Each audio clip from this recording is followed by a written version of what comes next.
O último convite. Poderes e autoridades.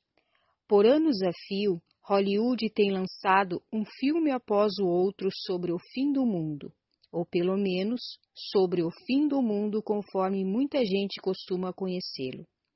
Armagedon, 1998, Zumbilândia, 2009, Mad Max, Entrada da Fúria, 2015 e O Fim, 2013. Destruição Final, O Último Refúgio, 2020, para citar apenas alguns, retratam um futuro bastante sombrio para todos nós.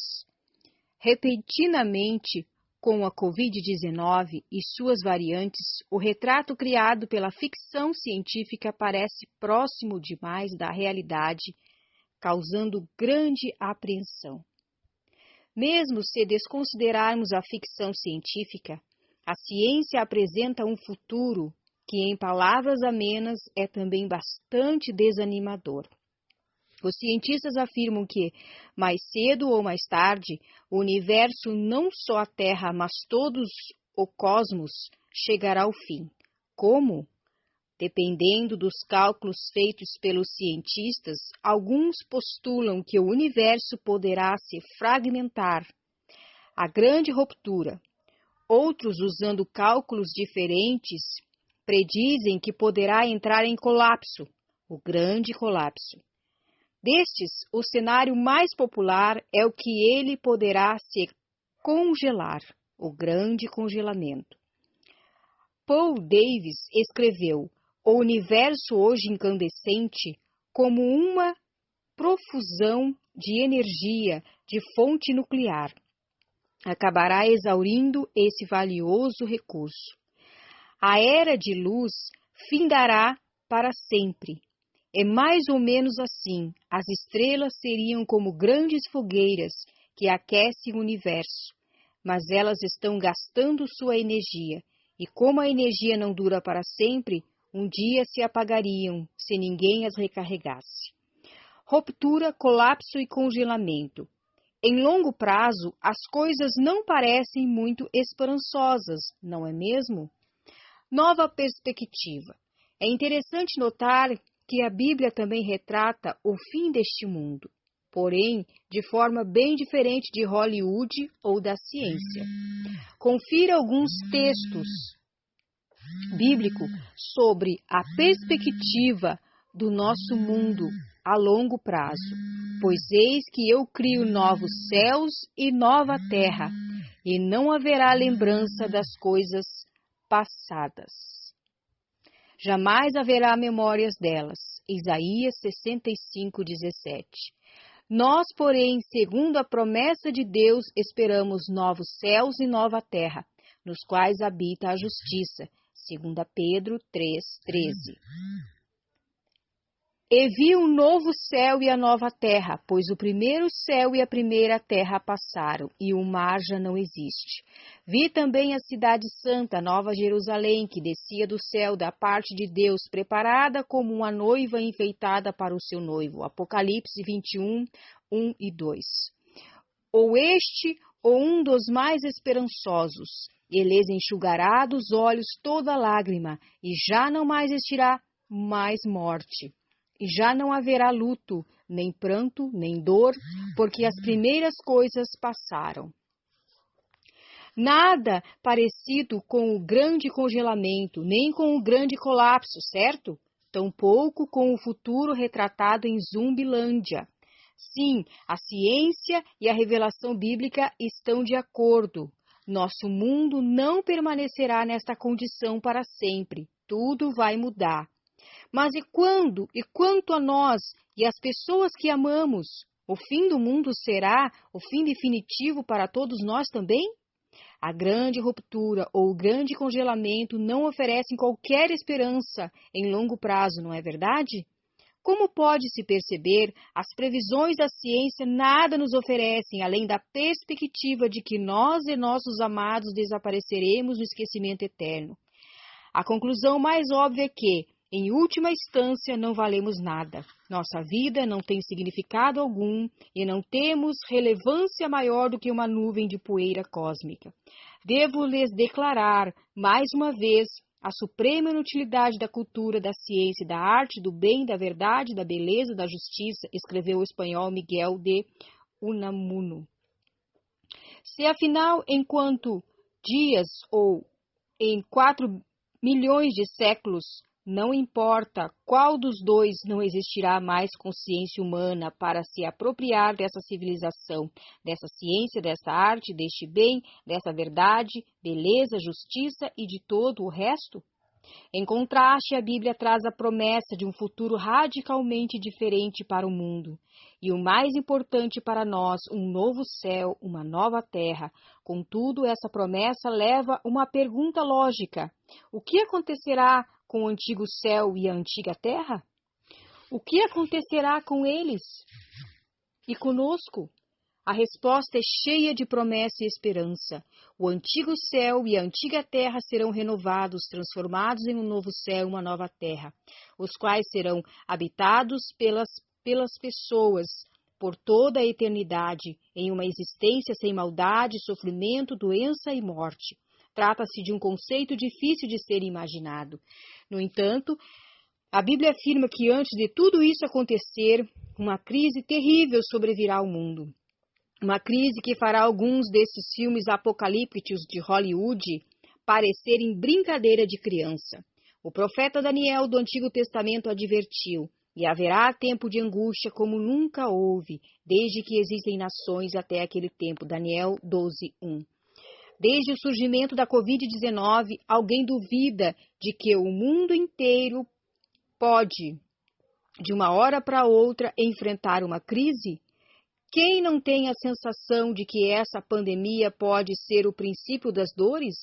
E algo pior pode estar à nossa espreita? De acordo com as Escrituras, de fato haverá algo pior. Todavia, a boa notícia é que Deus amou o mundo de tal maneira que deu o seu unigênito para que todo aquele que nele crê não pereça, mas tenha vida eterna. João 3,16. Esse mesmo Deus não nos deixou sem esperança, sem advertência, sem um meio de escape do desespero e da destruição que essas provas finais acarretarão sobre tantos. Do início ao fim da Bíblia, os profetas, mesmo enfrentando tudo que este mundo decadente pode nos fazer sofrer, como doença, depressão, guerras, desastres naturais, encarceramento, exílio, torturas e morte, escreveram vez após outra sobre o amor e a bondade de Deus. Isaías, há 2.500 anos, declarou: embora os montes sejam sacudidos e as colunas sejam removidas, ainda assim a minha fidelidade para você não será abalada, nem será removida. A minha aliança de paz, diz o Senhor, que tem compaixão de você. Isaías 54:10. O salmista, há quase 3.000 anos, foi capaz de cantar: deem graças ao Deus dos céus, o seu amor dura para sempre. Salmo 136:26. O apóstolo Paulo, que suportou prisão, enfermidades físicas, pobreza, fome e frio, sofreu o ódio e a violência da multidão, pôde escrever com grande convicção que Deus prova o seu próprio amor para conosco pelo fato de Cristo ter morrido por nós, quando ainda éramos pecadores. Romanos 5:8. Em outras palavras, embora algumas pessoas tentem usar o mal deste mundo para desculpa para negar a existência de Deus, ou pelo menos a existência de um Deus de amor, os autores da Bíblia não o fizeram, nem o poderiam fazê-lo, pois conheciam o Senhor e conheciam em primeira mão seu amor. Uma manifestação deste amor ocorre quando Deus adverte seu povo acerca do que está por vir, para que todos possam se preparar. Ele quer dar essa chance a você também, e o fez. Essa advertência pode ser encontrada em Apocalipse, o último livro da Bíblia, no que é conhecido como a mensagem dos 3 anjos de Apocalipse 14. Quem são estes anjos? Que mensagens são essas? Que advertência elas dão ao mundo em crise? E o mais importante, que esperança elas nos oferecem para um futuro tão distante? Introdução. Poderes e Autoridades, capítulo 1. Quem nunca se deslumbrou, longe das luzes da cidade, ao olhar para as estrelas que queimam intensamente no céu em uma noite sem nuvens, especialmente por sua quantidade incalculável? Contudo, até mesmo na noite do céu mais limpo, quando conseguimos ver mais estrela do que seríamos capazes de contar, antes que o sol matinal as fizesse desaparecer, o que enxergamos em contraste com o que de fato existe no espaço? Bem menos do que uma gota d'água em um oceano. Estima-se que pode haver 2 trilhões de galáxias em toda a criação. Trilhões, e os números só aumentam. Cada galáxia conta com uma média de 100 bilhões de estrelas. 100 bilhões vezes 2 trilhões totalizam incontáveis estrelas. Ou seja, existem mais estrelas do que todos os grãos de areia das praias do mundo inteiro. Nas últimas décadas, astrônomos têm descoberto o que chamam de exoplanetas. São planetas que orbitam suas estrelas, assim como os planetas do Sistema Solar o fazem em volta do Sol, nossa estrela. De acordo com a NASA, já foram descobertos cerca de 4.000 exoplanetas. Se o número de exoplanetas for próximo ao número de estrelas, ou mesmo de galáxias, isto é, se houver apenas um exoplaneta por galáxia, o universo tem mais planeta do que somos capazes de imaginar. O que isso significa? Que a probabilidade de estarmos sozinhos no universo é muito pequena. Podem existir outras formas de vida na imaginável vastidão cósmica. Existe até mesmo uma organização criada inicialmente pela NASA denominada SETI, Search for Extraterrestrial, busca por inteligência extraterrestre, dedicada à descoberta de vida em outras partes da criação além da Terra. A ironia é que, enquanto os dedicados trabalhadores da SETI fazem buscas pelo céu com seus equipamentos sofisticados na esperança de receber um tweet cósmico ou qualquer outra forma de comunicação de alguma parte do universo, a Bíblia, escrita há milhares de anos, não só fala sobre a existência de vida fora da Terra, como também nos dá insígnias quanto ao caráter moral destes seres, ou pelo menos de parte deles. O texto sagrado nos revela aquilo que o bom senso também nos indica. Não estamos sozinhos em todo este vasto universo. Relances do desconhecido. Confira a seguir algumas citações bíblicas sobre a vida existente em outras partes da criação. A intenção dessa graça era que agora, mediante a Igreja, a multiforme sabedoria de Deus se tornasse conhecida dos poderes e autoridades nas regiões celestiais. Efésios 3:10. NVI. Poderes e autoridades. De onde? Das regiões celestiais, ou seja, de outras partes da criação além da Terra. E ainda mais fascinante constatar que, de acordo com este texto, esses poderes e essas autoridades são informados por Deus sobre o que acontece aqui na Terra com sua Igreja. Outra passagem, pois a nossa luta não é contra pessoas, mas contra os poderes e autoridades, contra os dominadores deste mundo de trevas, contra as forças espirituais do mal nas regiões celestiais. Efésios 6:12. Uau! Esse é um vislumbre de que até agora a SETI não chegou nem perto de uma descoberta. O texto fala sobre a nossa luta contra quem? Contra as forças espirituais do mal nas regiões celestiais, contra elas mesmas. Os descobrimentos deste verso, assim como de outros, são estarrecedores. Não só existem outras formas de vida, no universo, como também algumas delas são más. Este mal está trabalhando contra nós na Terra. Mais um texto bíblico.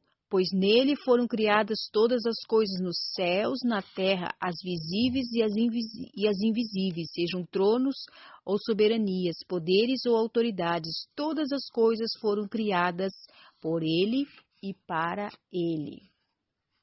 Colossenses 1,16. Aqui a Bíblia está falando sobre Jesus como Criador de todas as coisas, conforme João capítulo 1, do 1 ao 3, tanto na terra quanto no céu, as visíveis e as invisíveis. Alguns trechos do texto de Apocalipse dão destaque ainda maior a essa ideia. Então estourou a guerra no céu. Miguel e os seus anjos lutaram contra o dragão. Também o dragão e os seus anjos lutaram, mas não conseguiram sair vitoriosos, e não havia mais lugar para eles no céu. E foi expulso o grande dragão, a antiga serpente, que se chama Diabo e Satanás, o sedutor de todo o mundo. Ele foi atirado para a terra, e com ele os seus anjos. Por isso, alegrem-se, ó céus, e vocês que neles habitam. Ai da terra e do mar, pois o diabo desceu até você cheia de fúria, sabendo que por pouco tempo lhe resta. Apocalipse 12, do 7 ao 12. O que a Bíblia está dizendo? Em primeiro lugar, não estamos sozinhos no cosmos. Existem outras formas inteligentes de vida. Mais uma vez, levando em conta o tamanho do universo e todas as estrelas que eles contêm. Isso não deveria nos surpreender? Seria espantoso se não houvesse outras formas de vida. Em segundo lugar, algumas dessas formas de vida são hostis, são más e trouxeram o mal para a Terra. Se estourou uma guerra no céu e alguns combatentes estão aqui, deveria nos surpreender a ver tanto conflito aqui na Terra também? O que esses versos e outros semelhantes revelam é que o que tem sido chamado de conflito cósmico, um confronto entre o bem e o mal, que embora tenha começado em outra parte da criação, tem se desenrolado aqui na Terra. Muitas pessoas religiosas ou não, mesmo sem conhecer os detalhes ou origens, conseguem identificar e sentir o confronto entre o bem e o mal em nosso mundo. O poeta T.S. Eliot escreveu: o mundo dá voltas e reviravoltas, mas uma coisa nunca muda. Em todos os meus anos, isso nunca mudou. Por mais que eu disfarce, de fato nunca muda. A luta perpétua entre o bem e o mal.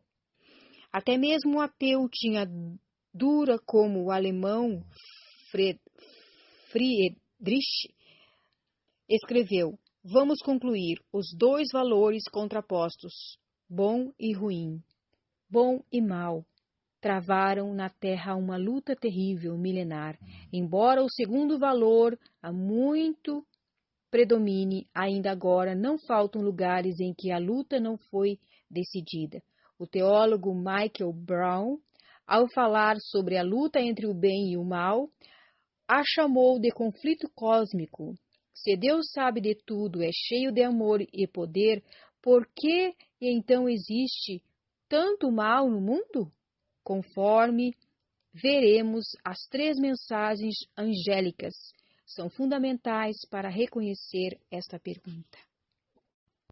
O último convite: poderes